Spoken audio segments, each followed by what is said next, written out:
Hello. হ্যাঁ, আমি সুস্মিতা। এই যে দেখুন, মুর্শিদাবাদের জঙ্গিপুরে মধ্যরাত্রে স্ট্রং রুমে পাওয়ার নেই, বিদ্যুৎ নেই, সিসি ক্যামেরা বন্ধ।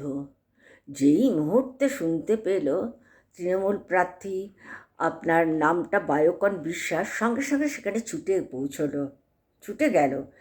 যাওয়াতেই একটা আলোড়ন সৃষ্টি হলো, যথেষ্ট আলোড়ন সৃষ্টি হলো, ওখানে কথা কাটাকাটি ঝামেলা যথেষ্ট হলো।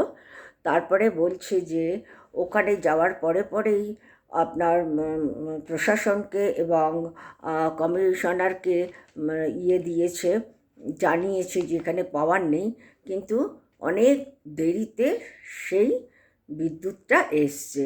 এখন কথাটা হচ্ছে যে শুধুমাত্র কিন্তু জঙ্গিপুরে হয়েছে তা না, জঙ্গিপুরের ঘটনাটা প্রথমেই হয়েছে এবং জঙ্গিপুরের ঘটনাটা মধ্যরাত্রে হয়েছে, মিড নাইটে।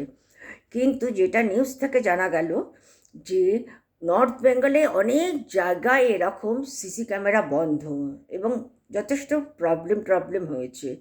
এবারে আপনারা বলুন, জনগণকে বলছি, এটা চক্রান্ত নয় তো কি? এত প্রিকুয়েশন নিয়েছে কমিশনার, এত কড়া কড়া কড়া কড়া কঠোর মানে নিয়েছে, নিয়মকানুন চালিয়েছে, রাজ্যের মধ্যে লাখ লাখ সেনাবাহিনী ঢুকিয়ে দিয়েছে। কী করে মানে সিসি ক্যামেরা বন্ধ হয়ে যায়? সিসি ক্যামেরা বন্ধ হয়ে গেলে কী করে সেটাকে কেন চালু করছে না? সিসি ক্যামেরাটা সঙ্গে সঙ্গে তো চালু করবে, সেখানে কেন ঝামেলা হচ্ছে? নর্থ বেঙ্গলে প্রচুর জায়গায় এরকম হয়েছে। এখানে আপনি কি বলবেন তৃণমূল করেছে? আপনি কি বলবেন তৃণমূল করেছে? আমার তো মনে হয় না। জানি না এখন কোন দল করেছে, আমি তো দেখিনি। সেই জন্য এখন লোকে বলছে বিজেপির চক্রান্ত এটা। মানে সিসি ক্যামেরা বন্ধ মানেই তো বিজেপির চক্রান্ত। সিসি ক্যামেরা বন্ধ হয়ে গেলে কে কী করছে তো কেউ কিছু জানতে পারছে না, প্রমাণ থাকছে না।